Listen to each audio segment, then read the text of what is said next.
Get ready to hear the truth about America on a show that's not immune to the facts with your host, Dan Bongino. All right, welcome to the Dan Bongino Show. Producer Joe, how are you today? It's Friday! No, it's not. No, it's not. Today, yes, it is Friday. Yes, chronologically on a calendar. But today is, of all the news days, how do we start? It's a busy news day. Today is going to be an insane news day. So listen, let me get right to it. Here's what I want to cover today. Some breaking news on the swamp, the government shutdown. Nancy Pelosi is increasingly cornered. I don't tell you that as some kind of political tactic to pressure the Dems. I'm telling you that because it's the truth. She's going to have a very difficult time now going forward if a third paycheck is missed. And I want to get to the Roger Stone news this morning, which happened right before I went on the air. At Fox and Friends, which I described. Today's show brought to you by our buddies at Joybird. Hey, have you heard about the revolution in online furniture shopping? And Joybird, which is the company behind it all, I have one of their couches in my house. Joybird.com/Bongino. I love that name, man. What are you, some kind of Joybird or something? Yeah, you get the couch, and believe me, you'll love the couch, too. It's beautiful. All right, so a couple things before I get to the Stone news, because there's so much going on right now, breaking. Yeah. First, Nancy Pelosi's increasingly in a corner. There's a great piece by Ed Morrissey, who is, by no means is some kind of a Trump acolyte. He's a conservative commentator, but, he's a pretty fair down-the-line observer. And he has a piece up today. I believe it's in the Week. I have it up at the show notes, and I'd encourage you to read it, about how Nancy Pelosi, Joe, is increasingly in a corner in the government shutdown because moderate Democrats, or what they claim to be. I'm always skeptical, of course, of the term moderate Democrat, but what people who claim to be moderate Democrats who are in swingy type districts are starting to put pressure on Nancy Pelosi as paychecks are starting to mount up, missed paychecks are starting to mount up. And Pelosi now is having a tough time explaining legislatively what she wants from Trump. Now, listen, I've been candid. I am not a supporter of DACA, the amnesty at all. Let's get that out of the way. So nobody mistakes what my principles are. They don't change. I support the president when our values align. There is some chatter on the table right now of a form of legislative relief for these DACA kids who were brought here by their parents in violation of U.S. law. Again, I don't support that, so please don't. I'm not changing my mind. I will never change my mind on that. But there is some talk of trading that for a significant bump in border wall funding. Listen, here's the problem. I'm talking about the strict political tactics here, Joe. I've already laid out my principles, what I believe, and you're free to believe whatever you want as well about DACA. Right. From strict political strategy and a tactical front, how is Nancy Pelosi going to explain this away to congressmen and women just elected in a midterm wipeout for Republicans at the House level, Joe? How is she going to explain, and are her members on the Democrat side going to go back and explain to districts that are 50-50 Democrat or Republican, where they just won their first term, these new Democrats, when people say, well, why is the government shut down? Well, it's shut down because what? DACA? You can't say that anymore. She's running out of reasons. So Morrissey has a fascinating piece talking about how these Democrats are increasingly breaking ranks, Joe. Even people in not so swingy districts, Clyburn, Steny Hoyer from your area, Joe. Steny Hoyer down in Southern Maryland, who has been in a leadership role on the Democrat side in the House before. They're all starting to detach themselves from the Pelosi, the wall is a moral approach. The wall's not moral. They're all moving away from this. In other words, I think you're going to see a deal at some point. It may not be the deal I want at this point. If it involves a DACA trade, it's not.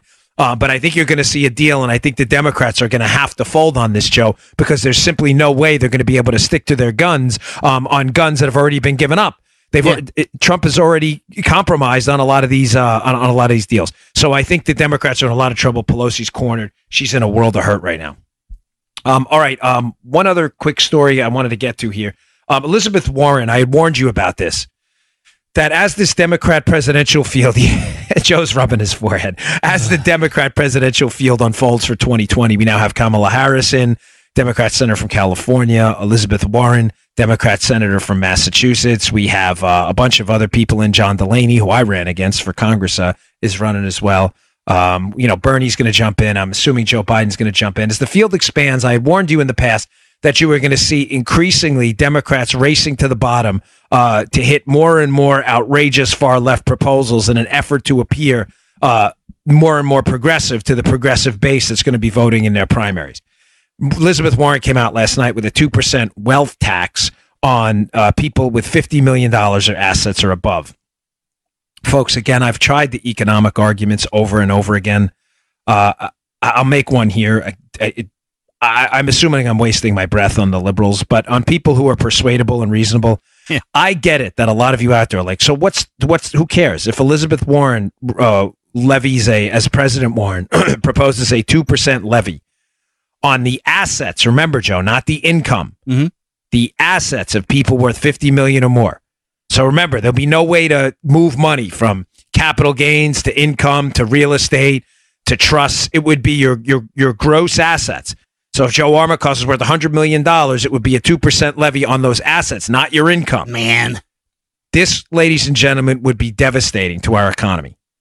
And it would be devastating because I'm going to give you the economic reason, understanding that the liberals listening, that they're half brain dead and that none of this is going to penetrate. They have like lead shielding around their skulls. You know, like when you go for an x-ray, they give you the lead blanket to put over you. Yeah. That lead blanket is, the facts penetrating it through their skulls aren't possible. They wrap it around their head. I get it. I totally see that. The lead blanket around their head. It's like a lead, what they call balaclava mask or something like that. Is that what it is? Yeah.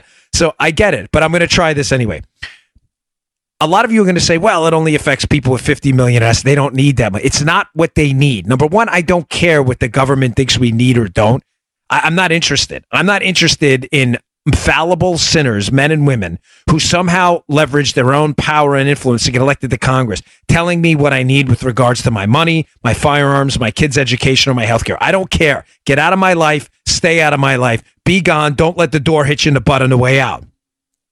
But with regards to the people with 50 million in assets don't need any more concept, that's not the point, ladies and gentlemen. People who have accumulated wealth and assets have done it for a reason. Income isn't distributed, it's earned. It's earned because that person, whether good or bad or indifferent, I'm not making a moral judgment on them because I don't know every person in the country who makes $50 million. Some of them could be shady. Some of them could be complete slime bags. Some of them could be totally benevolent, really good people. I have no idea. All I know is I don't care. They had to produce something or a product that society valued enough that people were willing to turn over their money to the person who invented this idea or this product or this service. The world was clearly a better place because people find those assets worth their time. If they didn't, they wouldn't turn over their money. Right. Having said that, what do they do with the money? I've tried to remember. I need you to keep this in the back of your head at all times. CIS. What does CIS stand for? It's my abbreviation for Consume, Invest, or Spend. When corporations or wealthy folks, $50 million in assets or above, however you choose to define wealthy, when they garner a substantial pool of assets, money, wealth, there are three things they can do with it, and only three things. They can consume that money. Whether it's a business, the business can consume the money and spend it on itself. If it's a person, a very wealthy person, he can consume the money by spending it, by buying food, by buying wine, by buying a private jet. Oh my gosh, a private jet. Folks, do you realize that working men and women built that private jet and built the parts for it and mined the ore, the iron ore that went into the steel that the union steel worker in many cases put together? What do you think drives the economy and the production of products? Demand by people who have assets to levy that demand into actual sales. Are you an economic idiot? The money has to be consumed, invested, or spent. CIS, consume, invest, or spend. So on the first front, they can consume. Oh my gosh, consumption, that's a problem. Really? It's a problem? You work for a business. I got news for you. Your business relies on consumption. Are you that stupid? Did you not figure this out? I mean, I'm not talking to you, my listeners. I love you to death. I'm talking about the liberals who have a tough time, like Alexandria Ocasio-Cortez, Joe, understanding even basic economics. If you don't consume it, you can invest it. You can invest it in other people's companies, just like a business can. A business can consume it on itself, build its business. It can invest it in other businesses. If you don't have any good thing, say you're you're worth $50 million. Mm-hmm. You have $50 million in assets. Yeah. You can't buy anymore. There's nothing else. You have a house. You have your jet. You have a jet ski in your backyard. Everything. And you don't even go out to eat. You live a relatively benign lifestyle in your old age. I buy the restaurants. Yeah, you buy the restaurants. You got nothing else to buy. What do? They invest the money in other places. They either put it in a bank where the bank invests it, a financial firm where they invest it, evil hedge fund that invested in other businesses. And what happens, Joe? Other businesses scoop up that unused capital and use it to build their own businesses. Again, liberals, I know this is tough for you. This is basic economics, capital flows, cash flows. I get this is tough because you're not willing to accept reality, but try for a minute to put your economic absurdity aside and the ninja mask of the X-ray ninja mask made of lead aside and let the facts penetrate. They don't consume it, they'll invest it. Invest it in other people's companies that will use it to build their own products and services. Finally, they could spend it. This is just a simple analogy. The business will spend it on dividends. They can give the money back to the owners of the business, people who own the stock in the form of dividends. Consume, invest, spend. Now, the individuals, on the individual front, what is consume is obvious for them. They consume it. They buy food, drink, jets, whatever. Invest in other people's companies. The spend part means you could invest yourself in your own companies. Spend it. You could spend it on say, hey, listen, I've got this idea. What about a pet rock? Remember the pet rock, Joe? People thought that was the dumbest idea ever until the guy sold like 1 million of them. The guy could say, hey, I got a good idea. You know, kids like these things called, my daughter likes stuffed animals. They have these Hatchimals. I thought it was the dumbest idea ever until I found out it's this huge, but you know what? Some guy thought of it where you get this stuffed animal and it comes in a breakable like plastic egg and the kids break into the egg. They're called Hatchimals. My daughter loves them, right? Somebody thought of that idea. So they can consume it on themselves, invest it in other companies, invest it in stocks for themselves, or they can invest it in their own company, start their own thing. That's what happens to money, ladies and gentlemen. It doesn't get burned under mattresses. It doesn't get, hidden under mattresses. It doesn't get burned in fireplaces. This is all stupid. This is all nonsense economics. Elizabeth Warren doesn't understand any of this, and it's frustrating because I know it's easy for the simple-minded among us to go, well, what do we care? Who needs $50 million? It's not what they need. Nobody cares what you think they need. No, listen, to the liberals out there, you don't know anything about making money or you'd be in the private sector and stop telling us government's the answer to all our problems. You have no idea what we need. Back off. I don't care what you think I need. Get out of my life, get out of my wallet, get out of my firearm safe, get out of my kids' school, and get out of my health care. I don't care what you think. It is what happens with the money that matters. Need is entirely different. It is consumed, invested, or spent. And that's what leads to a growing economy. My gosh, am I getting tired of these people? It's really frustrating having to speak in basic econ 101. We're not talking about advanced level, marginal propensity to consume Keynesian nonsense here. We're talking about basic cash flows. All right, let me get to the Stone story, but let me read this first. This is important. We got to get our sponsors in here, and Stone's going to take a while because what's happening here is clearly obvious at this point. All right, today's show also brought to you by buddies at Blinkist. If you're someone like me, the list of books you want to read is always expanding, and people are suggesting new ones all the time. Listen, we don't have time to read them all. We all know that. But our sponsor, Blinkist, like blinking your eyes, Blinkist, has solved your long list of must-reads once and for all. Blinkist is the only app that takes thousands. This isn't like joke time. I have defended, and Joe, please vouch for me on this and call me out if you think I'm wrong. I have defended the FBI at every opportunity. The rank and file FBI, have I not? Yes, you have at every opportunity. Seriously, yeah. And as Joe well knows, because he reads a lot of the emails too, many times to the chagrin of many of you, my loyal listeners in the audience, who have loudly proclaimed, Dan, if this happened with the FBI, the Spygate scandal, why do you keep defending these guys? And I have defended them because the scandal to spy on Trump, and I stand by this because it's true, was clearly isolated to the upper level management. The case never came through the rank and file. But, ladies and gentlemen, what happened today with the FBI and the raid on Stone's house is just a disgrace. I don't know Roger Stone. I don't know what he's guilty of or not. I know, because I've read the indictment, that the allegations, Joe, are process crimes. Roger Stone was clearly not a flight risk. Roger Stone has appeared on TV, including a Tucker Carlson appearance, I believe, on Monday night on Fox, which says to me, Joe, you were not a criminal investigator in your past, correct, Joe? So I'm going to ask you a question as the audience ombudsman. Yeah, do you think Roger Stone was a flight risk? I don't think so, Dan. You think when you're appearing on Fox News on Monday that the chances of you fleeing the country as probably the most recognizable figure outside of Donald Trump in this case, you think your chances of getting caught if you were to flee the country are pretty high? Hey, everybody, here I am. Yeah, exactly. Stone was. Why would you hit this guy's house with what appears to be overwhelming force and tactical gear? Guys, I clearly this is not a reflection. I'm going to be fair here of every agent in the FBI, and I'm sure people are going to object to this. But I have defended them, and I want to apologize. I think for sometimes being blinded myself. This was clearly what happened this morning. An absolutely unnecessary set of a pool of tactics to get Stone. Stone could have surrendered with his lawyer, and we know it. What are they doing? What were they? If they were arresting this guy for child pornography, homicide, murder, terrorism charges, assault on a federal agent, they were arresting this guy again for more process crimes, obstruction of the investigation, and alleged witness tampering.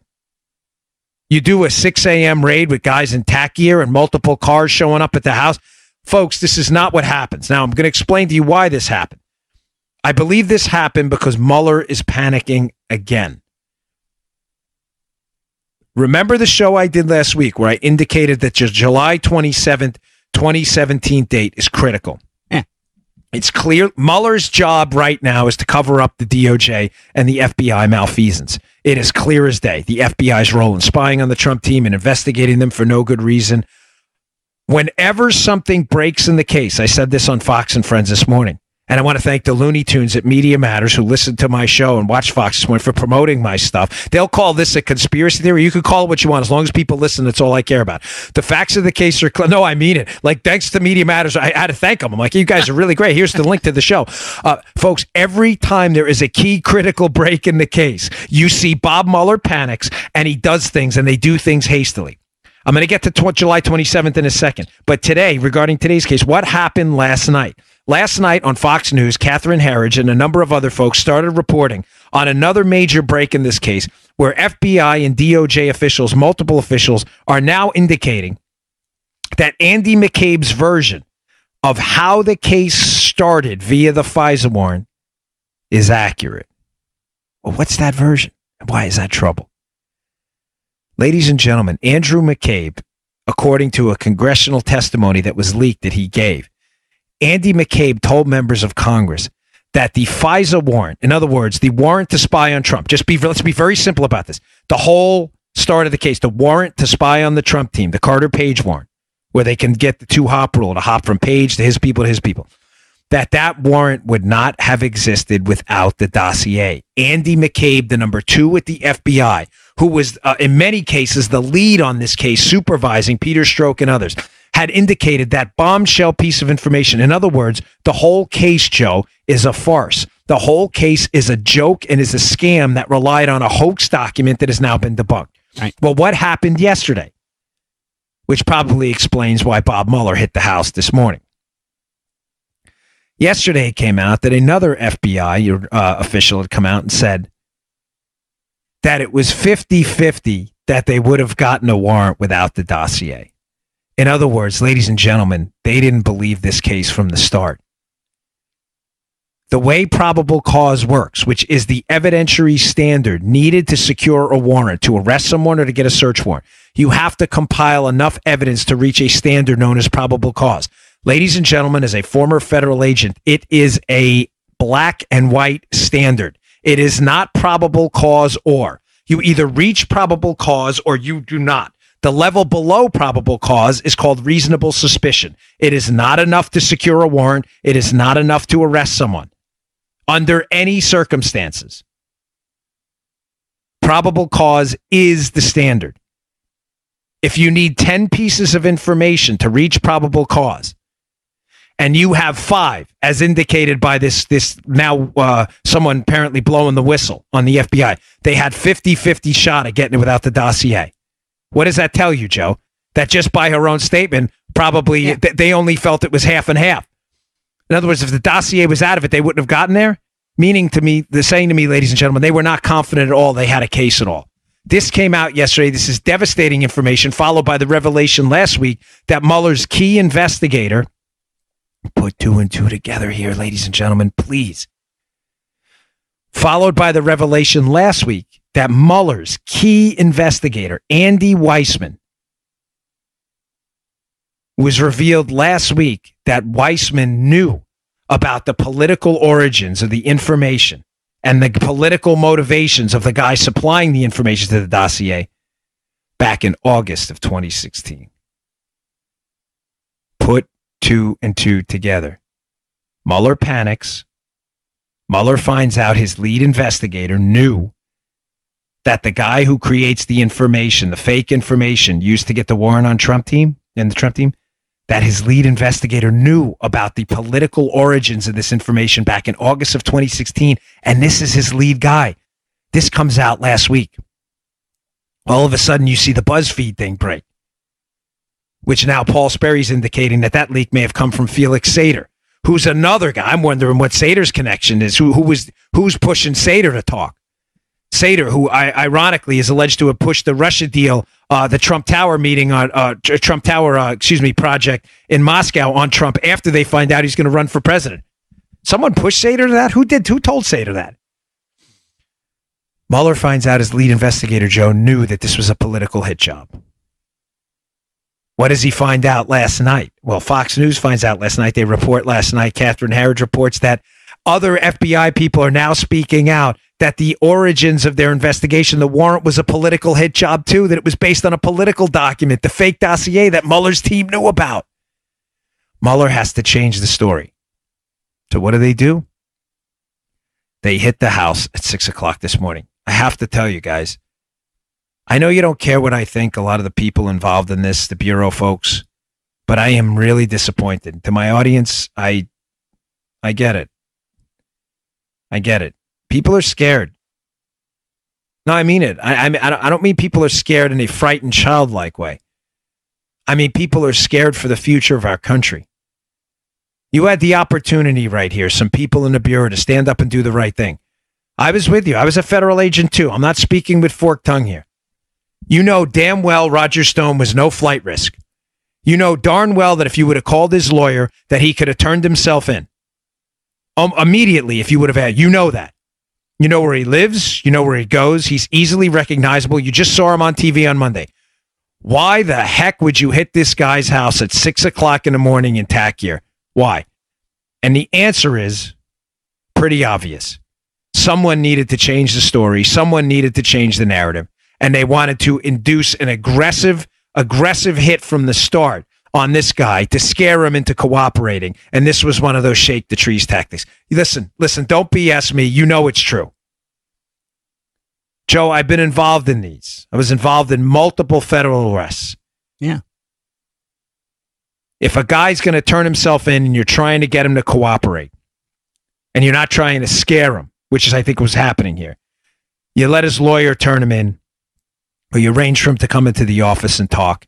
You could put the handcuffs on if that. To hit the guy's door at 6 o'clock in the morning with guys in TAC vests, ladies and gentlemen, this is the kind of stuff that's scaring a lot of people. And to the guys and the women involved, I don't know. I really don't know what you were thinking. I'm sorry, but somebody should have spoken out here. I don't know Stone. Frankly, I don't know him. I don't know the guy to trust him, not trust him. I read some of the indictments. Some of the stuff is troubling in there. But to hit the guy's house at 6 o'clock in the morning says to me that something's going on. Now, there were a couple of things. What was he arrested for? He was arrested and indicted pursuant to a grand jury for alleged communications with witnesses in the case where he tells them not to turn things over to the FBI. And apparently he misled the FBI about his contacts with WikiLeaks. And he, according to the indictment, Joe, Stone appeared to indicate to a campaign official on the Trump team that, quote, the payload was coming, involving some WikiLeaks emails that were allegedly taken by the Russians and given to WikiLeaks. What's the problem, Joe? We're still not sure WikiLeaks got those from the Russians. Now, however unsavory this conduct may be, trying to gather together Hillary Clinton's emails from WikiLeaks, who you may think it is. I mean, Hillary Clinton shouldn't have been putting the information out on a private email to begin with and then deleting 30,000 emails. But however unsavory the conduct is, you know what I find odd, Joe? What I find odd is they are criminalizing on what they perceive to be unsavory political conduct while completely ignoring the unsavory political connections of Hillary Clinton. So we see. It's just the exact, how many times I got to tell you this? The Mueller probes sole probe right now, sole purpose, forgive me there, appears to be to cover up all of the misconduct by the Hillary team and the DOJ. And every single time you see a break in this case on the side that reflects positively on the Trump team, Mueller magically pulls out of his magic caboose some kind of arrest tactic or police state tactic to frighten another witness and get media attention back on the people he wants the attention on. What's the problem, ladies and gentlemen, though, with Stone's contacts with WikiLeaks? We're not sure WikiLeaks got the information from the Russians. How does this indicate Russian collusion? WikiLeaks denies it and says they have evidence they didn't get the information from the Russians. Right. We still don't know. Not to mention, the fact that Stone may have communicated with people about opposition research does not indicate criminality at all. Ladies and gentlemen, if there was some kind of criminal conspiracy to collude with the Russians, why hasn't Mueller charged anybody with it yet? I'm telling you why, because he doesn't have anything. Don't panic about this, folks. This is Mueller freaking out again. He needs to change the narrative from the fact that his lead investigator, Andy Weissman, knew that this was a political hit in August of last year. And some whistleblower yesterday talking to Congress has indicated that everybody knew it was a political hit and that the warrant would not have existed without the fake dossier political hit job. They're panicking, folks. Now, where have we seen this before with Mueller? So just to sum up where we were. Stone's house was hit this morning. I believe it was hit because the negative information about Mueller's investigators and Mueller's team are starting to come out. Mueller needs to change the narrative.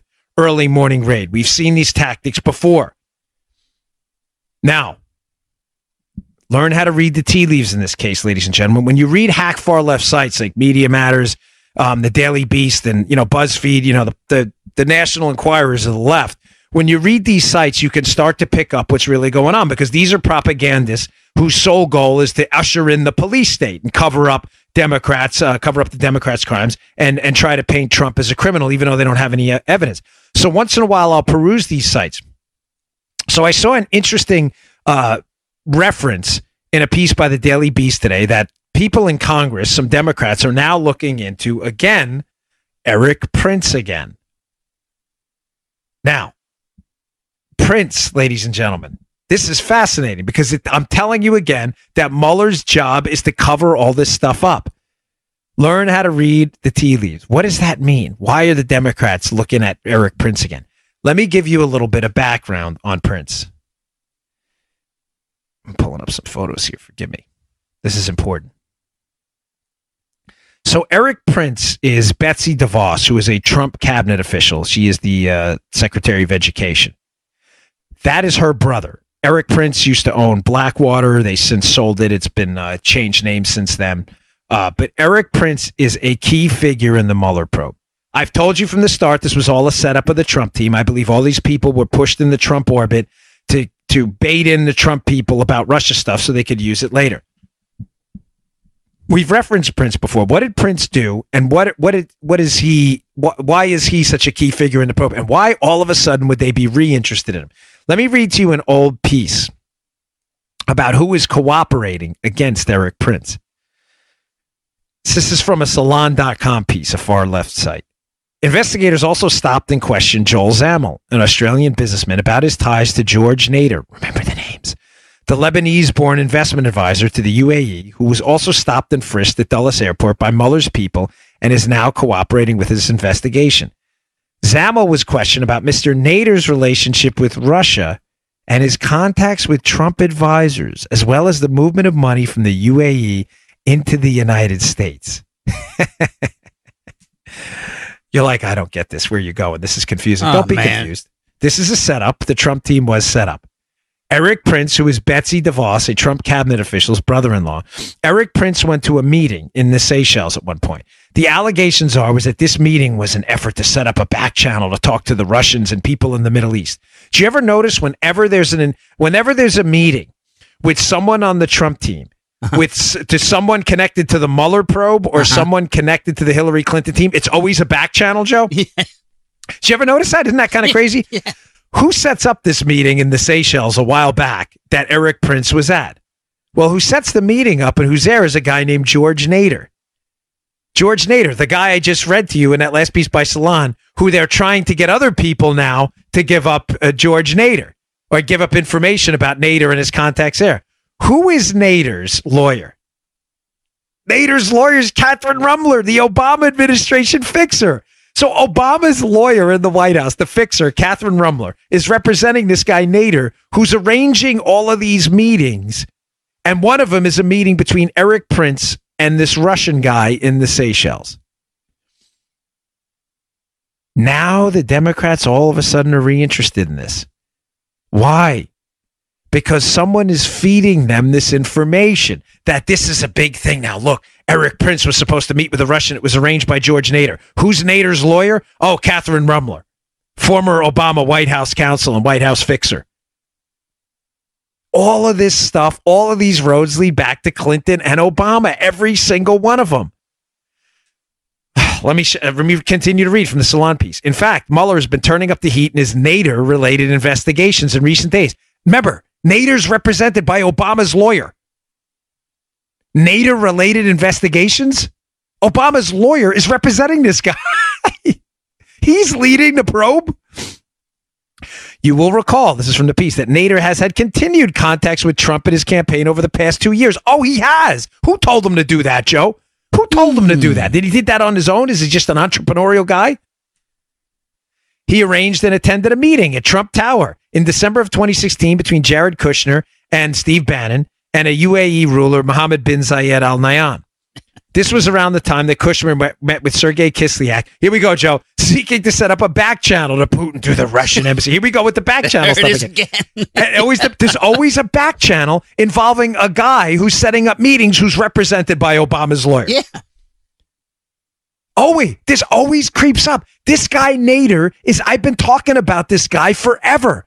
Nader, who is one of the chief cooperators in the Mueller probe, we know this, is being rep by Obama's lawyer. And from the Salon piece, Mueller has been turning up the heat in his Nader-related investigations. Who's running this thing? Now, here's a key piece. And the only reason I'm bringing Prince up today in light of the Roger Stone stuff is because this is going to be Eric, ladies and gentlemen, bookmark this episode. It's Friday. I don't know the date. Something.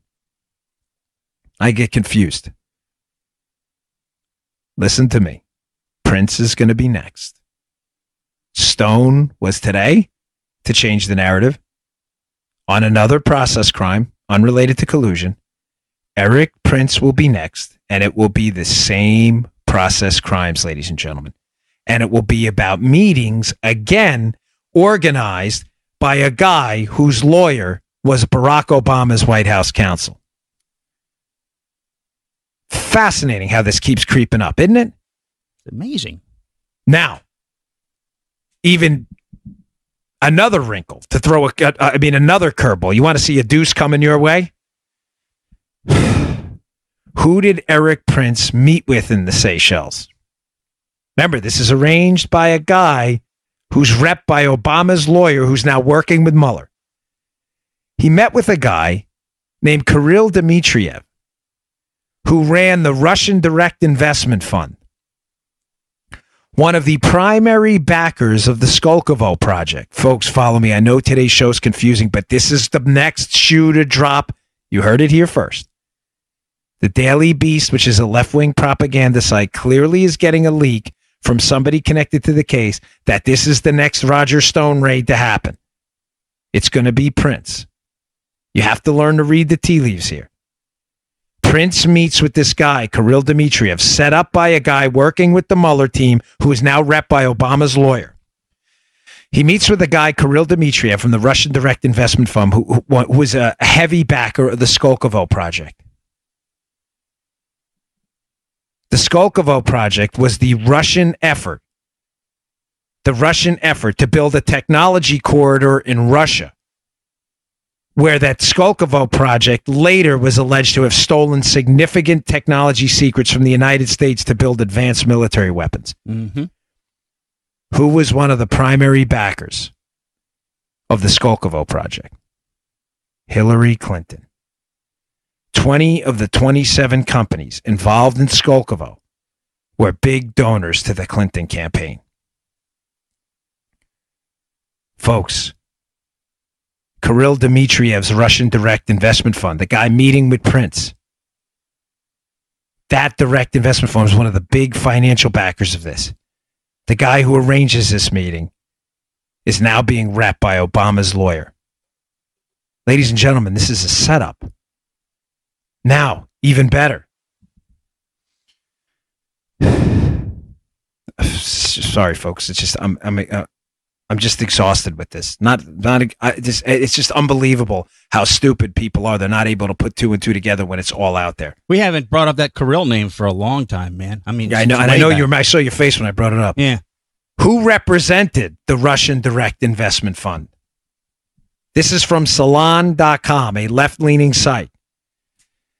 In his report on the Clinton machine's ties to Saudi Arabia, Michael Isikoff also notes that two of Clinton lobbyists' big bundlers, Richard Sullivan and David Jones, are principals in a firm that until late last year represented the Russia Direct Investment Fund, a sovereign wealth fund co-founded by Vladimir Putin when he was prime minister.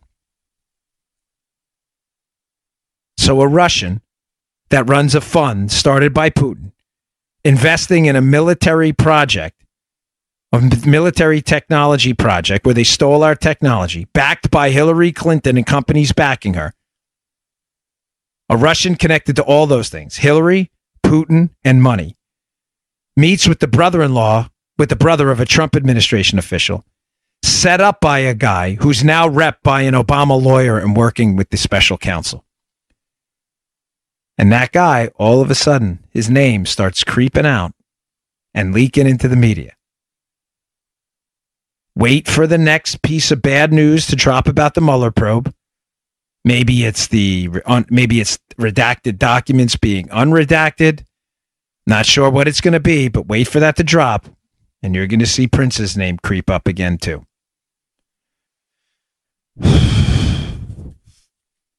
I got more. Don't go anywhere. I have got a lot more. I still haven't even gotten to covering again the July 27 stuff because it's important you understand what Mueller's actually doing right now. It's really, really pathetic. All right, folks, finally, today's show brought to you by our buddies at Man Crates. Hey, listen, what's the worst Valentine's Day gift, guys, you've ever received? Come on, you know it's bad. An ugly tie, a box of crappy chocolates you're not going to eat. I mean, we all know about that, right? It's tough to get a gift for guys. We all know it. I mean, even some of my guy friends out there, sometimes I want to send them something. One of my buddies, Brian, just got promoted to second grade detective in New York. I mean, what do you send them? Dude, they don't know. Well, I got that problem solved for you, Man Crates. These I just got a couple of Man Crates. I got the they send these ammo can pint glasses. It's the coolest gift ever. It comes in an on that date, that right around that time, because clearly Mueller gets wind that these are going to come out, these text messages, which reveal, Joe, just how corrupted. You've read the messages, Donald Trump's reporters. We can smell them. We need an insurance policy against Trump being elected. You've seen the text messages, folks. Mueller clearly understands that this is a disaster. Now, instead of Mueller doing the right thing and starting to realize his investigation is corrupted from the start, Mueller doubles down on stupid because that's what they do in a witch hunt. I'm getting tired of people defending this guy. So what happens? That's when Papadopoulos is arrested at the airport in a quickie arrest. What I've told you, what appears to be some kind of a quickie PC arrest at the airport. I'm very suspicious of. I interviewed George Papadopoulos about it. We have a number of things. Manafort's arrested the day before, July 26th. His house is raided. In other words, like we saw with the Stone raid today, we saw in the Manafort raid in the past. But I'm just trying to lay out a set of you facts that Mueller is clearly doing this to cover up bad information. This is weaponized government, bully government, used to change the media story to keep the highlighted attention on Donald Trump and off of Mueller's malfeasance right now, right? But there's an interesting other connection that let's call him a friend keeps making around this date. He said, think about it too, Joe. If you go back and listen to my George Papadopoulos interview, it's right around the July 27th, the week before that time, that Papadopoulos is hit up by this guy Tawil with this $10,000 offer. Right. You remember this? Yeah. Now, folks, if you listen to George Papadopoulos' interview, Papadopoulos meets with this business guy. Again, I don't take anybody's word at face value with this. I'm just suggesting what he told us in the story. He meets with this guy in a hotel room overseas who gives him $10,000 for some business deal. George takes the $10,000 and doesn't bring it back with him into the United States. Now, I have a lot of questions about this because what I believe is the FBI they were trying to get Papadopoulos to flip in January. Papadopoulos wouldn't flip and work for the FBI in any substantive way against the Trump team. That's what I believe. That's why it says in one of the FBI documents that George, in his second interview with the FBI, reiterated his desire to help. Meaning at some point he said it, but the FBI, I think, wanted him to cooperate against Trump. I think that's the bombshell. And Papadopoulos wasn't playing ball. And clearly between his first and second interview in January and February of 2017, Papadopoulos senses something's wrong. Hence the deletion of his Facebook account, the cell phone, getting rid of the cell phone. Papadopoulos senses something up, that he is not, in fact, the pigeon, he's the statue. He senses that. Now, there's this lag between his second interview in February where he's not going to play ball. Apparently, the FBI storms out of that interview, and all the way in July. July, they must figure in these text messages that they're reading, follow me, Joe, that there's something devastating about the FBI's work on the Papadopoulos case. Mueller's team clearly reads something. Hence, there's this rush to get Papadopoulos, get him locked up and to shut his mouth. So they lock him up as he enters the country back into Dulles. And conveniently, the amount of money this guy gives him, and I believe is a sloppily arranged hit on Papadopoulos, is the exact amount, Joe, you would need to declare if you were re-entering through United States Customs, the $10,000. Now, Papadopoulos does not bring the money back with him. He leaves it overseas, I believe, in a foreign account or with a lawyer, he indicated. But isn't it fascinating, Joe, that happens, that whole $10,000 given to Papadopoulos happens right around the week that Mueller gets the text messages again? He'll flip you. Flip you for real. Flip you for real. Folks, this all happens around this July 27 date.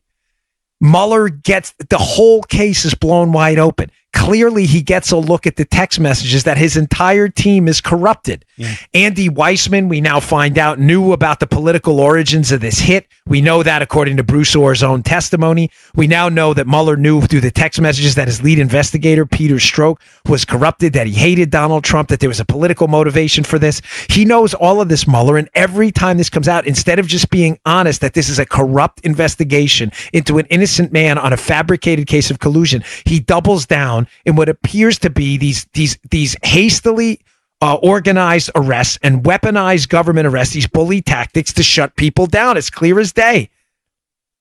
Folks, remember, $10,000 is the exact amount of money you need to declare when you deposit it in a U.S. bank. Yes, sir. Conveniently, someone shows up and gives Papadopoulos $10,000 in this questionable at best business deal. And I recall I think George said the guy was sweating. He was nervous. The guy was sweating. He was all remember fired up. Yeah. Good point. That the guy was nervous, that he was nervous. Papadopoulos thought he was going to get hurt. You got to go back and listen to the interview. And I asked him some very specific questions. You know, when you pop back into the airport in Dulles, do they show you an arrest warrant? And the reason I believe and if I'm proven wrong, I'm proven wrong. But the reason I believe Papadopoulos is arrested at this point without a warrant on a probable cause arrest, which is very unusual in the federal system. I've said that repeatedly. I've already explained that before in many shows. You can listen to prior shows to understand why. But the reason I believe that, I can maybe not declare it or something, and Papadopoulos never brought the $10,000 back. So they didn't have anything. So they had to call a U.S. attorney, and someone probably said, "Oh, pick him up anyway. We'll pick him up on a false statements charge." It's the only thing that makes sense. If this guy was such a threat to American democracy, Papadopoulos, because he's a key figure in a Russian collusion scandal, Joe, then why the heck would they let him go in February after their second interview and not pick him up again into July? The reason they pick him up in July is because Mueller's reading the text messages where it becomes clear as day that Papadopoulos is a part of an elaborate scheme to spy on the Trump team and investigate him using FBI assets in a weaponized government political hit job. It is clear as day. And they have to shut this guy up. The $10,000 appears. The shady business guy appears. Papadopoulos comes back to the airport, doesn't have the $10,000. They panic. They have to PC arrest him right there because the warrant they had probably drafted up or were ready to draft up. They had a complaint likely already drawn up about him coming back. You can do that in advance, Joe. I can have a complaint as long as I don't swear to it because nothing happened, right? Okay. Yeah. In other words, if I think you're going to come back into the country with $10,000, there's nothing wrong with me sending a Word document over. Hey, in case this happens, here's the paperwork already, and I'll swear to it. But then the USA says, well, we can't swear to this. It didn't happen. He doesn't have the $10,000. What are we going to do? Oh, PC arrest him on a false statements charge. Folks, this is really, really bad. That all happens around the same July 27th date where Bob Mueller finally finds out through the text messages what a scam this whole thing is. We've seen this tactic before. Don't be surprised if Eric Prince is next. For meeting with a Russian connected to 2 Clinton bundlers and a source represented by Obama's former White House lawyer. Folks, this is the biggest setup in American history. The biggest political scandal ever. All right. I want 2 quick stories to end the week with. Kind of warnings. I don't mean to end on a dour note, but just fast. There was a story yesterday on Drudge about something I've warned you about repeatedly. And, conspiracy theories, but I do say what you want. I really don't care. I've spent a lifetime in preparedness, and I've warned you about the threat of EMPs. Electromagnetic pulse nuclear attacks in our atmosphere. Man. A lot of people go, that's just crazy. What are you, living in the Book of Eli or something, The Walking Dead? Did you see the report on Drudge yesterday? That China and Russia, Joe, have committed to what they call blackout warfare. By the way, this wasn't like from some crazy like Looney Tunes site. This was from a major publication. That China and Russia are committed to blackout warfare now. Blackout warfare. And by the way, they don't consider this a nuclear strike. Which is odd, I guess, because it wouldn't cause immediate casualties due to the blast. Blackout warfare is the detonation of a nuclear device at the atmospheric level. So the blast wouldn't kill anyone on the ground, but the wiping out of our electronic infrastructure would. There are some estimates that in the blast area, in the affected area, up to 90% of people would die. Water pumps wouldn't work, no electricity, cars wouldn't work, electric systems would be fried everywhere. Right. Do you really have the capacity to survive? This is a real story, folks. It's not a joke. This is some crazy, Looney Tunes stuff. This is the real deal. The Russians and the Chinese are actively preparing for what they call blackout warfare. And they don't consider it a nuclear strike. In other words, they consider this like a normal tactical battlefield mechanism to stop their adversary. Why do I even bring that up? Because, Joe, it's the idea of a nuclear strike and its mass devastation and mutually assured destruction that has stopped even the sickest, most deranged regimes in the past from engaging in it. But what I'm trying to tell you is they don't even consider it a nuclear strike, so that their moral limits imposed upon it aren't even there. It's not a joke. Look it up. Blackout warfare. They have and the U.S. has very little defense against this. The Faraday cages, we're not protected. Our transformers aren't protected. We have no ability to rapidly rebuild our electronic infrastructure. People would die by the hundreds of thousands above the blast area. It's the real deal. One other story.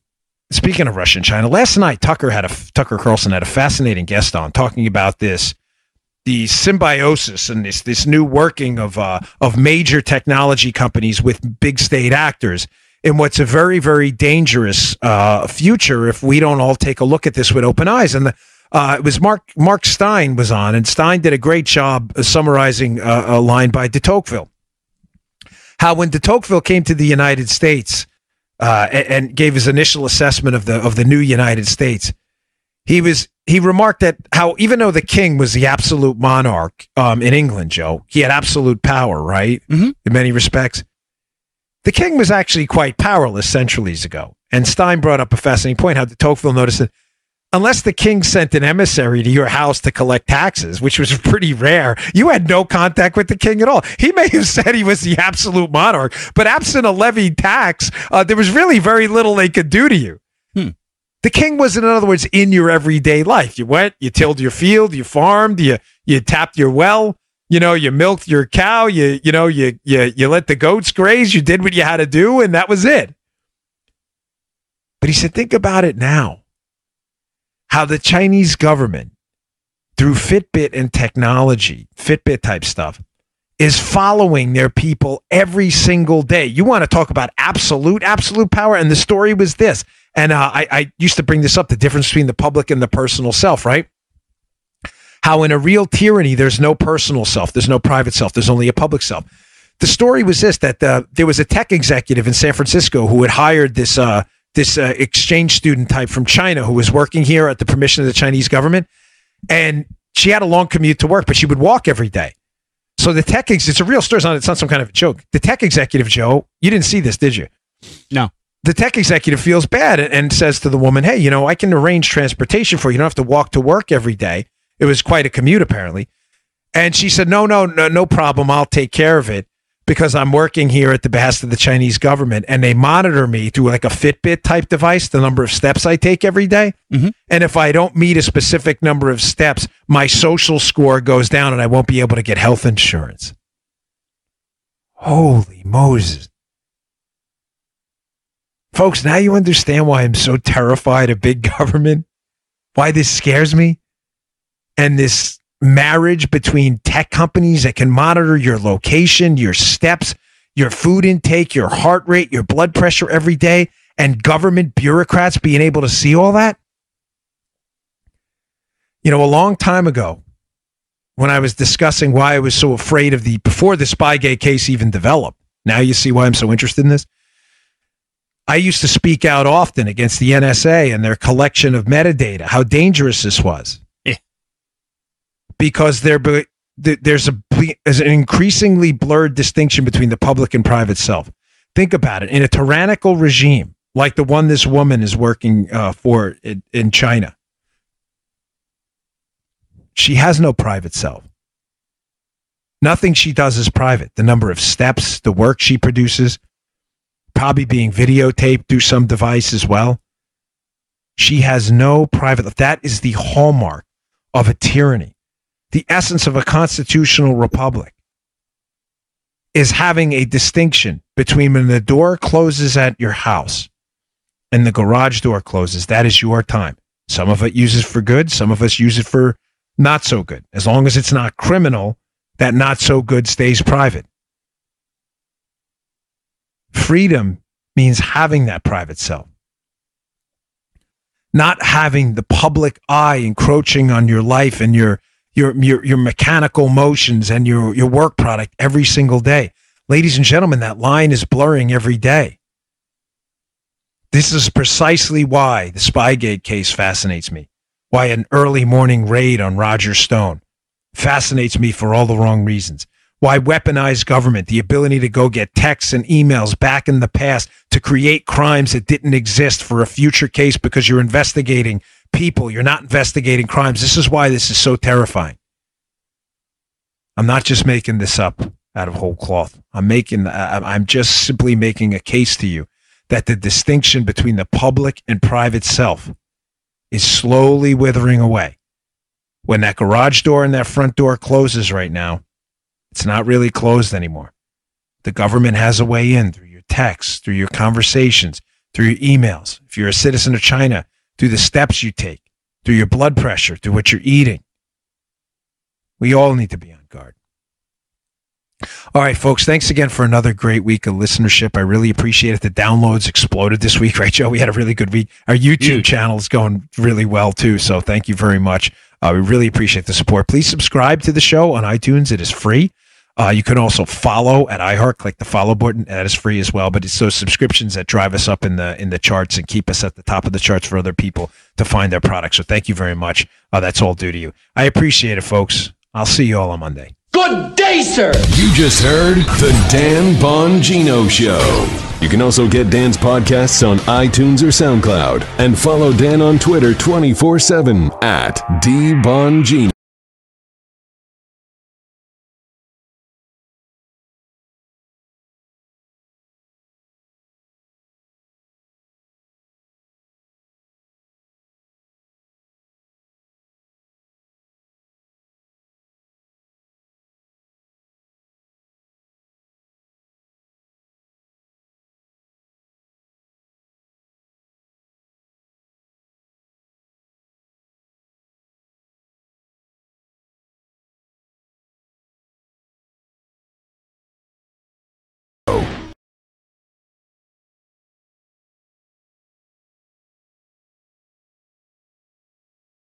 Mueller and his team have known about this. They've known this from the get-go. It's not that they've known it for the past year. They have known it for the get-go. This continues to be one of the greatest frauds, one of the greatest political frauds perpetrated on the American people under the guise of a legitimate criminal investigation. And now, from sunny South Florida, it's Open Line Friday. And time to wrap up another busy broadcast week right here on the EIB network. Open Line Friday means you can weigh in on anything. Have at it. Telephone number is 800-282-2882. And if you want to send an email, we accept them and we check them. Sometimes read them. Email address lrushbo@eibnet.us. To start things off, rather than paraphrase my buddy Andrew McCarthy, Andy was on Fox this morning with Bill Hemmer. Right around 11 o'clock, about an hour ago, a little over an hour ago. And he's read the indictment of Roger Stone. I'm assuming everybody knows by now that Stone was arrested in a pre-dawn raid, much like the pre-dawn raid that captured Elian Gonzalez and sent him back home to the communist paradise of Cuba. Roger Stone's asleep, and no doubt this is an Andrew Weissman move. Armed agents stormed into his home down near Fort Lauderdale at 6 a.m. to roust him from bed and arrest him under an indictment for lying to investigators. Roger Stone had not committed a crime until the Mueller investigation began. Roger Stone had not committed a crime until they began questioning him. Some of you might say, well, no, Rush, look at the indictment. If the Mueller investigation were not up and running, and if the Mueller investigators had not talked to Roger Stone, there's no crime that Stone's committed here, and there's no crime alleged that he committed. These crimes are process crimes, and the media knows it, the left knows it, and they're trying to say, doesn't matter. These are crimes, and every one of them is a new associate of Trump that is linked to Trump, and Trump is going down. And that's what they're sticking with, and that's what they're running with. Even though the investigators have known there is no Russian collusion, if they were filled with integrity, if they were honest, they would have told the American people a year ago. There isn't any collusion. There isn't any collusion between the Trump campaign and Russia. We haven't found any because there isn't any. And could have continued their investigation into whatever. But they didn't. Why did they continue this fraud? Why did they continue this masterminded effort to convince the American people that the Russians changed votes and tampered with voting machines and had an impact on the outcome of the election? They have done this on purpose, knowing that it didn't happen. If anybody deserves to be investigated here, it is the investigators and the people who appointed them. They say that Stone lied to investigators. So did Hillary Clinton, for crying out loud. So did half of Hillary Clinton's campaign staff. Look at this headline. This is Daily Caller, December 4th, 2017, over a year ago. Top Clinton aides face no charges after making false statements to the FBI. The FBI agent who was fired from Robert Mueller's Russia investigation team for sending anti-Trump text messages conducted the interviews with two Hillary Clinton aides accused of giving false statements about what they knew of Hillary's private email server. Neither of the Clinton associates, Cheryl Mills or Huma Abedin, faced legal consequences for their lies, for their misleading statements, which they made in interviews last year, that would be 2016, with FBI lead agent Peter Strzok Smirk. However, Michael Flynn, the former national security advisor, pleaded guilty last week to lying during an interview when Stroke Smirk didn't even think he did lie. But that didn't matter to Mueller. Mueller wanted to turn everything upside down and tell Flynn, I don't care whether you lied or not, we're going to send you to jail, we're going to destroy your family, we're going to ruin you financially unless you give us what we want. Not only were Cheryl Mills and Huma Abedin exonerated for telling lies, Cheryl Mills was allowed to act as Hillary's lawyer so that Hillary had attorney-client privilege during the interview with Stroke Smirk. Roger Stone committed a crime only after Mueller's thugs began talking to him. Same thing with General Flynn. Michael Flynn didn't commit a crime specially related to any of this so-called collusion. And pretty much the same thing with Manafort.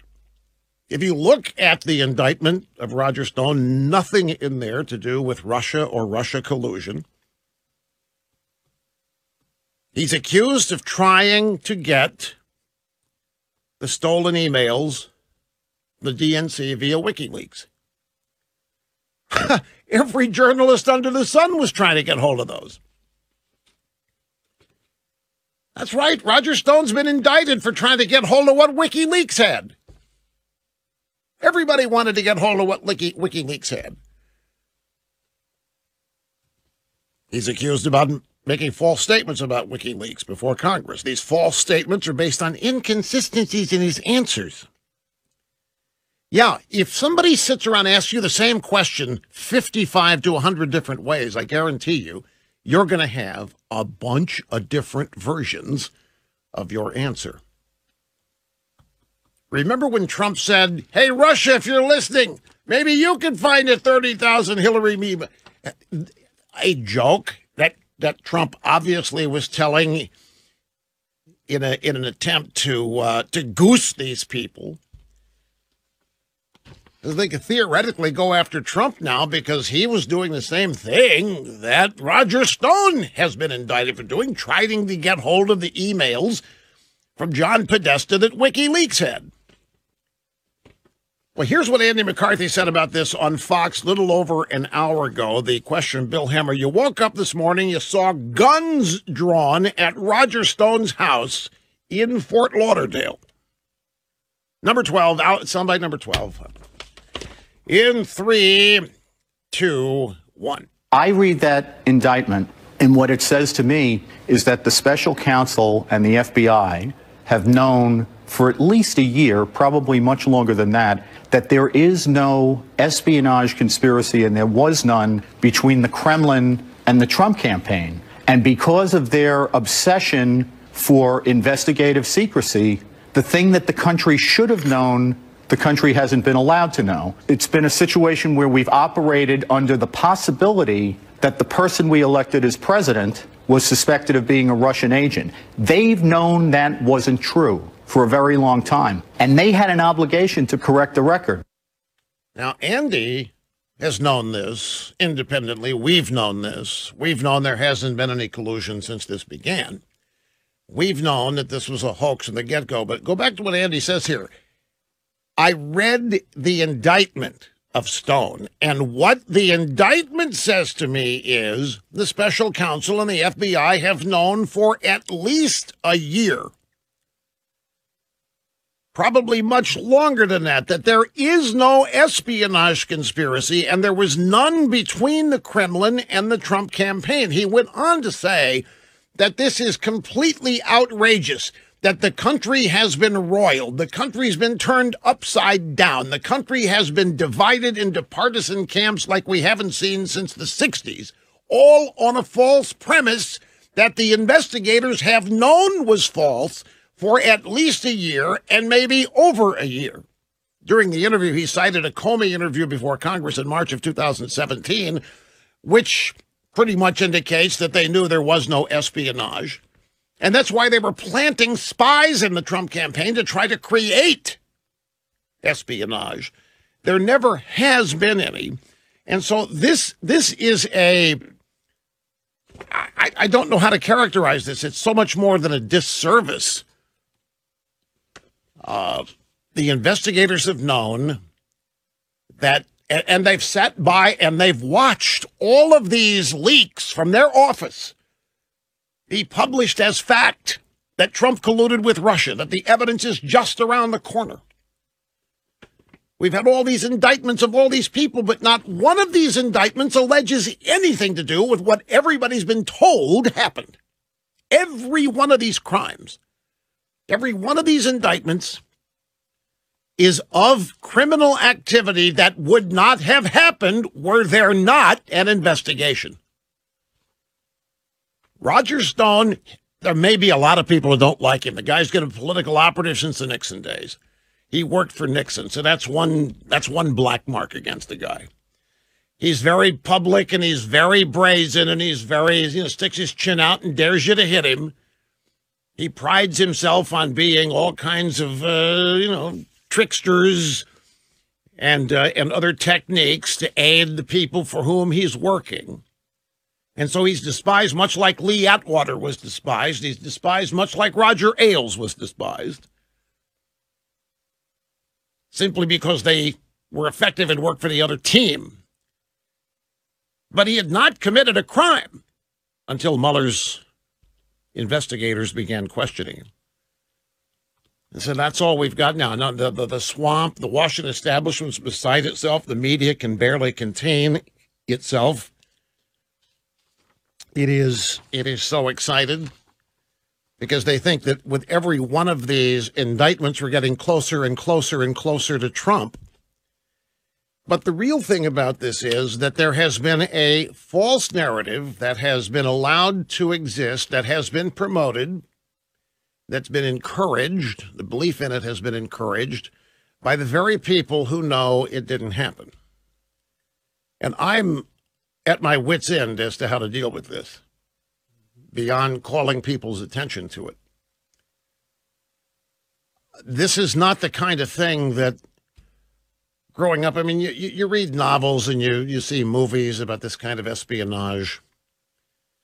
But when you really think about it, this is not the kind of injustice that actually happens in the United States. We have too many decent people in too many high places. We have too many checks and balances. We've got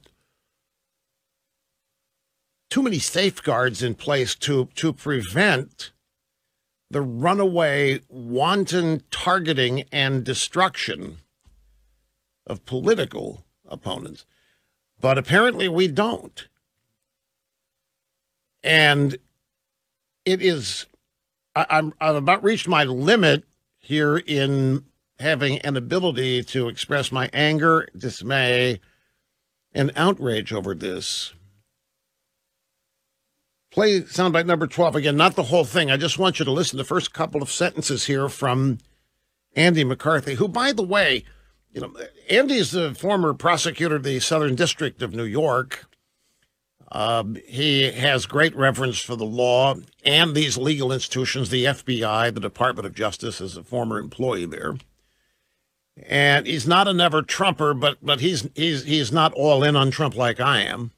I'm just trying to give you a foundational understanding of, I mean, Andy's, straight shooter, straight down the middle. The law is what counts to him. That's his chosen field. He's beside himself and distressed over how all this has happened. He used to respect all these people. Comey, Mueller. It's mystifying to a lot of people that the safeguards that everybody has thought that are in place here just seem not to exist. But listen again to the first couple of three sentences here. I read that indictment, and what it says to me is that the special counsel and the FBI have known for at least a year, probably much longer than that, that there is no espionage conspiracy, and there was none between the Kremlin and the Trump campaign. Stop right there. I want you to just digest that. I read that indictment, and what it says to me is that the special counsel and the FBI have known for at least a year, probably longer, that there is no espionage conspiracy and that there was none between the Kremlin and the Trump campaign. So what actually is going on here? He went on to say, just to remind you, that they've known it. Their obsession for investigative secrecy has prevented them from... He went on to say there should have been a preliminary report for the good of the country to turn down the temperature on all of this. They read the news, they watch the news. Hell, these people in the investigation have been feeding the news. These people in the Mueller investigation are the reason we have this partisan divide. They could have calmed this down. They could have told in an interim report, not the final, that there was no collusion. But then if they do that, there's no reason to exist as far as they're concerned. And remember, the objective here is to get Donald Trump, not Roger Stone and not Michael Flynn and not Paul Manafort. Let me take a break. We'll continue after this as time rolls on. Do not go away. Rush Limbaugh pointing the way on the EIB network.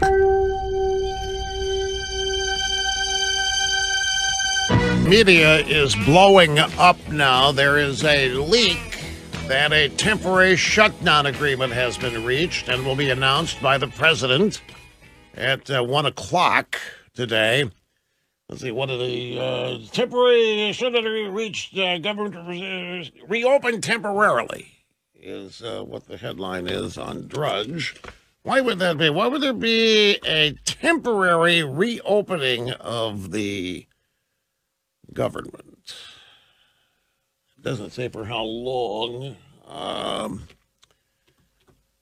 Maybe to pay people. Maybe to see if the Democrats will come to some agreement on paying all these people that are, because there have been bills. The Republicans have put forth proposal after proposal after proposal to pay people, to pay federal workers who have been furloughed and who have been laid off during the shutdown. And the Democrats have voted against those. They voted them all down. Everybody blaming Trump and the Republicans for all of the starvation that's happening out there. Unable to get medicine, unable. Is it whenever there's any kind of hardship, it always boils down to the people in pain have to choose between dog food and medicine. It never changes, no matter who the people are. And government workers, they're not, you wouldn't consider them in poverty. They're not minimum wage workers. All right, this is Roger Stone. He's reveling in this. He's now got the entire media surrounding him. He's out on $250,000 bond, which means that he had to post $25,000 to get out of there. So there he is with, obviously, the guy in the bow tie obviously is the lawyer. I mean, that looks like a lawyer, like a condom looks like a condom.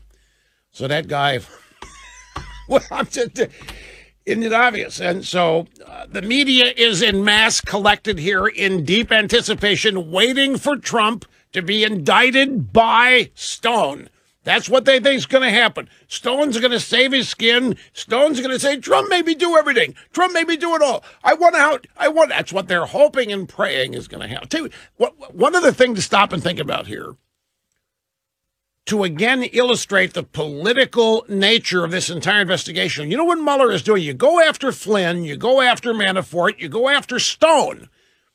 Who in their right mind is going to sign up for the Trump re-election campaign in 2020?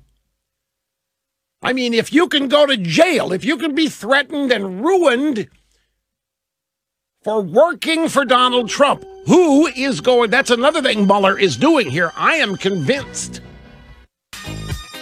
You're watching a little bit of the Roger Stone press gaggle. Our microphones are there. You want to hear this circus? It's tough to hear Stone because the microphones of the media so loud. But let's jip a little bit of this to see if you can hear. Trump supporters, and you heard Roger Stone. Oh, they've already bumped out of it, so we've got to bump out of it. Stone is now leaving. He said he didn't do it. He said the charges have nothing to do with collusion with Russia, that he didn't do anything with WikiLeaks. He's been charged with doing. He is not going to testify against the president. He loves the president. The president's doing a great job making America great again. He can't believe how politicized all this has become. The prosecutors came in 19 vehicles, or 19 agents and 29 agents, 19 vehicles. They disrupted his wife, disrupted his dog. They were very rude. They were impolite. If they would have just called his lawyer, he would have happily surrendered. None of this was even necessary. But of course it was necessary for exactly what we got, the pictures. CNN was there. CNN was there, my friend. CNN exclusively had cameras when the FBI showed up and barged into his home at 6 a.m. down near Fort Lauderdale. And the CNN people say, well, you know what? No, we were not given any tips. We were not given a heads up. We just noted that there was unusual grand jury activity yesterday, so we decided to stake out Stone's house. Wait a minute. Grand jury proceedings take place behind closed doors, and it is against the law to leak anything that happens inside the grand jury other than, I mean, if the perp or the witness wants to say what went on in there, the witness can, but nobody else is allowed to. The lawyers, the grand jurors themselves, nobody's allowed under penalty of law to testify or leak or talk about what goes on. So what did these people at CNN see? Well, there's unusual grand jury activity yesterday, so we decided to stake out. A decision that any reporter would have made. Any outlet could have made. Yeah, but you're the only ones who did. So we've got this standard being set up that all kinds of Democrats, Hillary supporters, are allowed to make false statements of the FBI. They will not be charged. They will not be pursued. But people who work for Donald Trump for an hour, for a minute, for a day, apparently are going to be pursued to the end of the earth. I can't recall a Democrat ever being treated the way Trump and anybody who's worked for or with him has been treated here. You know, something else in this indictment that Andy McCarthy mentioned, the indictment of Stone. While they prove that there was no conspiracy with the Kremlin, I mean, the indictment... The fact that Stone's indicted for all of these ancillary things that have nothing to do with the entire reason the special counsel exists. I mean, Stone did not commit any crimes until this investigation began, and they began to talk to him.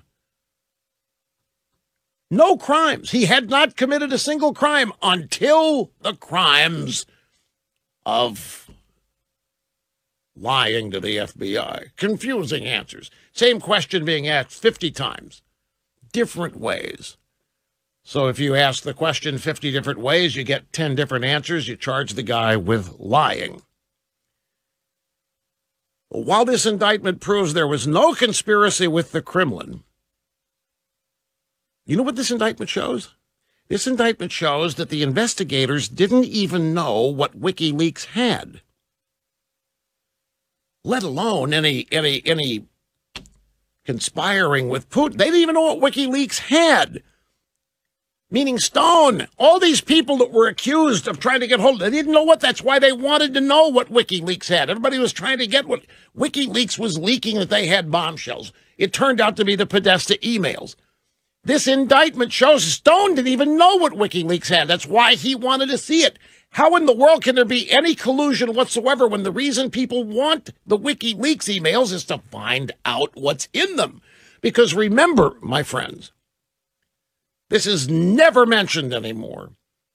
The Democrat National Committee computer network system was hacked. The Republican National Committee computer system and network was attempted to be hacked. The Democrat National Committee was successfully hacked. The RNC was not successfully hacked. The Democrat National Committee would never let the FBI forensically examine their hacked network and computers. They hired a private sector firm called CrowdStrike to do that. And so CrowdStrike announces whatever they found, which was political in nature, and the FBI just ran with that. But nobody ever succeeded in hacking the Republicans. But at the time, nobody was sure of that. Then WikiLeaks starts saying they've got all these emails and everybody wants to find out what. So Stone and a whole bunch of people are trying to get hold of the WikiLeaks emails. And this indictment conclusively shows that Stone didn't even know what WikiLeaks had. If Stone didn't, they're much less conspiring with Putin. There hasn't been any of that. As I say, folks, we all know what's going on here. I'm just at my wit's end to categorize it properly in terms of how outrageous it is, how unique it is, how we've never seen anything like this before. I don't know if we have it. I haven't been alive the entire time this country's existed. So it's not really sensible to say this is the worst thing that's ever happened in the legal justice, because there probably are similar things or worse. But in the past, whatever they were, did not get this kind of media scrutiny, media promotion, media attention. And what is also unique is that the media has now become the leading player in the left-wing agenda to get Donald Trump. They're not just the recipients of leaks and running with it. They are now literally running the Get Trump operation. They are. And they're in cahoots with Mueller and his people. And so it's hard for me to recall anything like this. And the fact that everything this is ostensibly about is bogus, I am spitting angry here and trying not to portray that because that's not productive. It doesn't accomplish anything. Anybody can yell. It's not particularly persuasive. And yet I'm compelled to come up with ways to explain this that would persuade everybody of the genuine, dangerous outrage this is. The co-opting of the entire Department of Justice for the express purpose of overturning election results that they don't like. The manufacturing of a false premise. The creation of the illusion of serious conspiratorial crimes that involve treason, and none of it happened. None of it. And they know it didn't happen from the moment they convened their investigation. They know it didn't happen. So there is knowledge from the beginning of this that they are executing a gigantic fraud on the American people. And their attitude about it is, well, we know more than the American people. We know what a danger Donald Trump is. We know how incompetent he is. We know how he has no business being president. We know that this shouldn't have happened and it shouldn't have been allowed to happen, not with us running things like we do. And so we've got to get rid of this guy. He just has no business being president. The American people elected him, but screw them. They don't know what's going on. The American people are a bunch of idiots. We can't trust them. We're the ones running this country. We're the ones in charge of the future of America. And this Trump guy cannot be allowed to have any success whatsoever. So you manufacture this false investigation, and it's worked. Remember the polling data, 42% of the American people in the last poll I saw late last year, 42% of the American people actually think that this Russian collusion business means that votes were tampered with.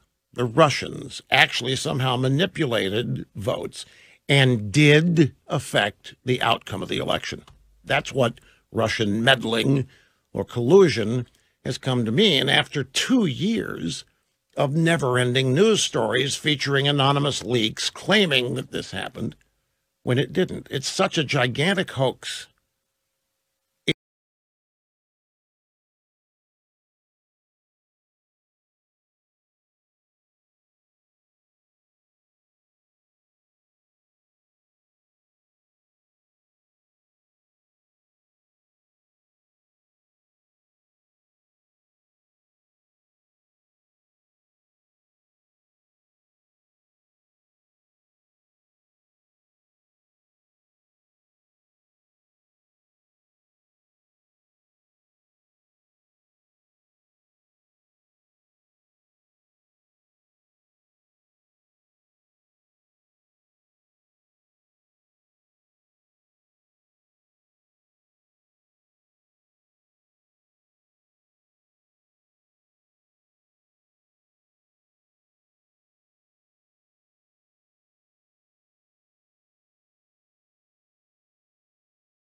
It's criminal in nature. There are people, the people who ought to be tried, accused and charged and tried are the people running this investigation and the people ignoring the actual collusion and crimes that were committed by people in the orbit of Hillary Clinton while she was Secretary of State, Barack Obama while he was president, and Hillary Clinton's campaign committee during the 2016 presidential campaign. That's where the criminal activity, and it's ongoing.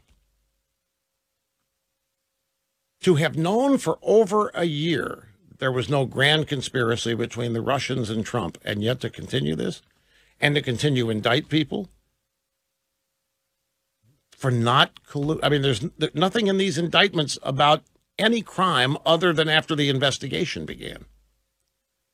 Anyway, brief timeout. We'll get started. It's Open Line Friday. We'll get started with your phone calls. We're awaiting whatever's going to happen at 1 o'clock here. The leaks are all over the place that a deal has been struck to end the shutdown temporarily.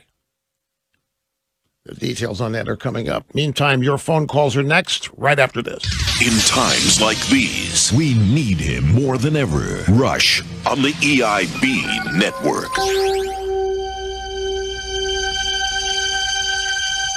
We had the Trinidad Singers here one night in Bangkok. From what I've heard, one night in Bangkok might be enough, but after one night, you would want more. Have you heard that about Bangkok? Oh, I have. Anyway, greetings. Welcome back. Open Line Friday. Rush Limbaugh, the EIB network. According to a member of the White House press corps 5 minutes ago, the president is expected to speak at the White House this afternoon on the shutdown. Drive-by media saying lots of desire in the White House to end this episode, but it's unclear what the president will say. That basically comes from somebody named Josh Dorsey, who I thought he was a Washington Post reporter that's always on CNN, but maybe CNN hired him. Anyway, need 2 cameras for the guy, regardless. My guess is that this is. I don't think this is going to be a cave. I just don't see this being a cave. I see the ongoing effort here to put the Democrats on the spot. If I had to guess, that's what this is. It's an ongoing effort to try to illustrate, look, we've done everything. We've offered legislation to pay the air traffic controllers and the Coast Guard and all these people. The Democrats have voted it down.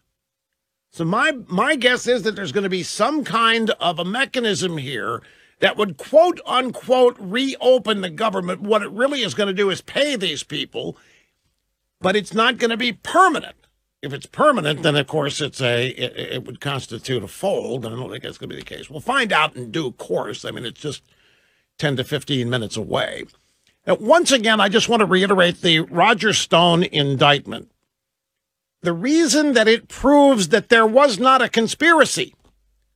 The indictment itself proves that there was not, even though we don't need the proof, but the fact that they've put it in their indictment is worth mentioning. It is all centered around this evil guy, Roger Stone, trying to find out about Podesta's emails, trying to find out what WikiLeaks had. Stone was trying to get a leak from WikiLeaks. He was trying to get advanced knowledge of what WikiLeaks had just weeks before Election Day. So it follows, folks, that if there was any Trump-Russia collusion, nobody would need Roger Stone to find out what was in the emails, because if it was Trump-Russia collusion, everybody would know. Remember, Trump was accused of being related to WikiLeaks via Russia. The Russians there would have been no need to dispatch anybody to find out what WikiLeaks had, because it would have been known as a result of any collusion. The fact that Trump campaign people are falling all over themselves trying to find out what WikiLeaks had, which turned out to be the Podesta emails, is what is glaring evidence that there was not any collusion or conspiracy Trump and Russia. Let's grab Richard here in Dulles, Virginia. Great to have you on the program, sir. Hello. Hey, Reich, I'm a 25-year listener, and I'm really, really, really grateful for what you're doing for this country as a beacon of hope and truth, okay? My reaction on the Roger Stone thing is that we've reached a new low like the old communist countries. This is looking like a show trial. Remember that phrase? Okay? I do. Well, you got trumped-up charges, and they already knew in advance what you're going to do. You got CNN down there, 19 vehicles, 29 agents. It's a big show. What was the purpose of the show trials way back when? It was to make the regime look legitimate when it wasn't. This is an attempt for the Mueller team to look like they're legitimate. Yeah, that's true. It's an attempt to make people that see the pictures without even knowing what's being, just see the pictures. My God, they got another Trump. Oh my God, look at, they're getting so close to Trump. This is what they want people to think. You know, I think it was either Stalin or Lenin who said, show me the man and I'll show you the crime. Meaning, I don't need somebody to have committed a crime. I'll invent the crime. Just tell me the guy you want convicted and I can make it happen. That's what we're looking at here. You are exactly right on. I really appreciate you enlightening us on this because we've just really reached a new low big time. Can I tell you how? I mean, I appreciate your kind word. I really do. More than you can possibly know. But I don't feel like we're making much headway here. I'm talking about with public opinion. There's no way we here in the media anywhere can stop Mueller. All we can try to do is to enlighten as many citizens as possible to what's really going on, what's really going down. And this has been a hoax for as long as it has been up and running. And yet there are 42% of the American people who think the Russians tampered with votes. Even Rosenstein, when the indictment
indictment of Russian trolls was announced toward the end of late last year admitted. By the way, we have no evidence that any votes were tampered with. The outcome of no election was ever affected by anything in these indictments. And that was 13 different Russian trolls that had been indicted. And those were show indictments as well. I got to go because of time. We'll be back. Hang on. Somebody has to have the guts to say it. Rush on the EIB network.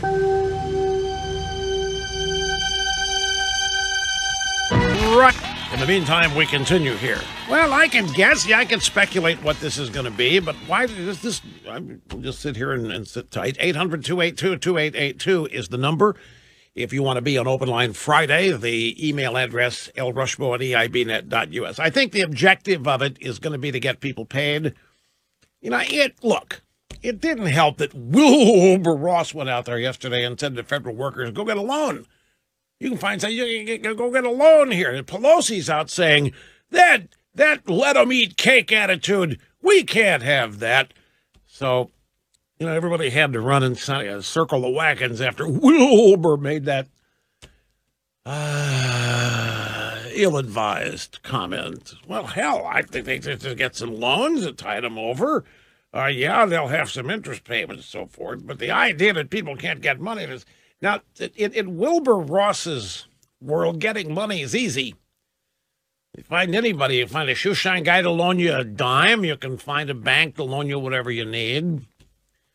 And, of course, debt and managing debt is, for a lot of people, the route to wealth, especially if you're on the side extending the debt and receiving the interest payments on the back end. So I imagine that's where the pressure point's going to be, finding a way to make sure federal workers are paid. But I'd be stunned if there is a concession on the substance. But I could be wrong. We'll just have to wait and see. While we wait, let me go to the audio sound bites. We got some time here. I want you to hear. We'll start with number 2. These are the drive-bys. Breathless today. A montage from ABC, CBS, and NBC as they opened their shows when they, discovered that the stormtroopers had invaded the home of Roger Stone in Fort Lauderdale with like 19 SUVs and 29 agents. Good morning, America. Breaking news as we come on the air. President Trump's longtime advisor, Roger Stone, charged in the Russia investigation. Welcome to CBS This Morning. Breaking news, the FBI arrests former Trump campaign advisor Roger Stone at the break of dawn. Good morning. Breaking news, President Trump's former advisor Roger Stone arrested in Florida, indicted by special counsel Robert Mueller, accused of witness tampering, obstruction of justice, and making false statements. So what does it mean for the investigation and the president? See, that's what. Are we going to get Trump? Do we get Trump? Oh, wow. We're going to get Trump today. We're going to get Trump today. Oh, what? They can't contain themselves. And, of course, the indictment accuses witness tampering, obstruction of justice, making false statements, all after the investigation began, with no evidence in the indictment of any collusion whatsoever. In fact, there's exonerating evidence even in the indictment about collusion because it accuses Stone, some of the illegal, quote-unquote, stuff Stone did was trying to find out what WikiLeaks had. Oh, yeah, that's really criminal. Well, if there were any Trump-Russia collusion, there wouldn't have been any curiosity about what WikiLeaks had because Trump and Russia would have been responsible for what WikiLeaks had, so they wouldn't have any reason to ask. They would know. Is that clear? Does that, so much of this stuff is so abundantly clear that there is not a national outrage over this. I don't understand. Why there is not a national outrage over this entire investigation, I will not understand. It has to be that most people don't know it. It's the only reason that most people have no idea what has really happened here.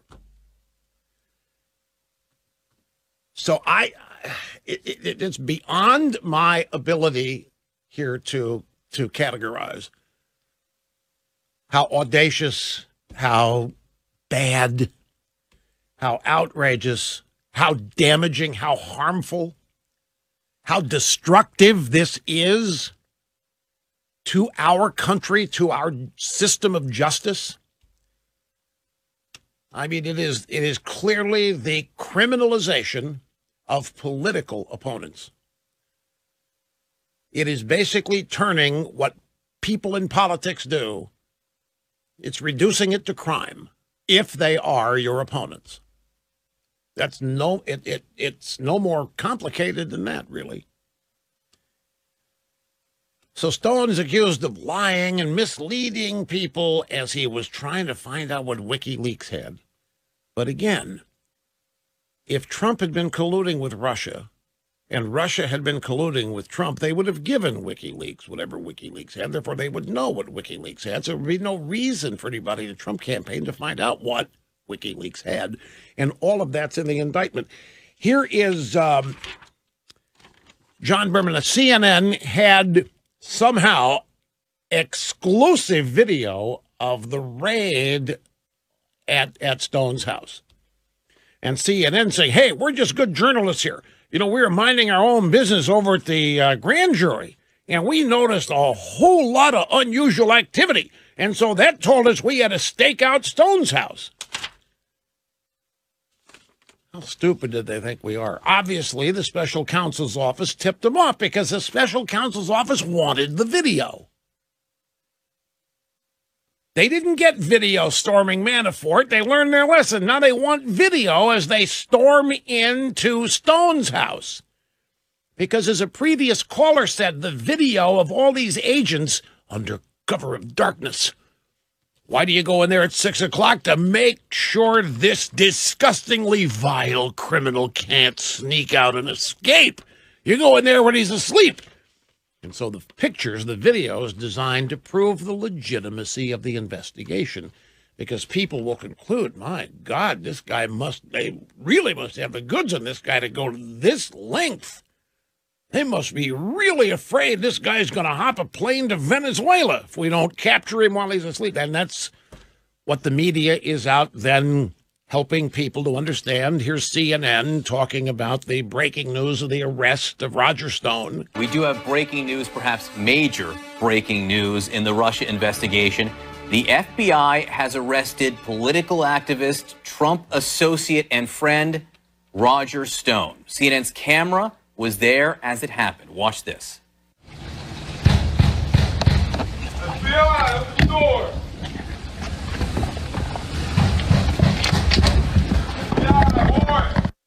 Did you hear that? Banging on the door. Open the door, FBI! Open the door, FBI! Warrant! Stone's in there sawing Z's. His dog and his wife are in there. Sound asleep, just like Manafort was when they raided his house at 6 a.m. This is just, if Stone said, hey, we would have surrendered. He's already out on bond, he's already out of jail. He's already out on bail an hour and a half ago. By the way, the Trump announcement's been moved to 1:30, 15 or so minutes from now. But did you notice the way CNN reported perhaps major breaking news in the Russia There is no Russia investigation. I mean, in truth, the investigators know this is also readily identifiable in the indictment of Stone today. They know there is no collusion with Russia. They've known it for over a year. You know, you want to talk about lying? How about the lies they told to the FISA court about the Steele dossier?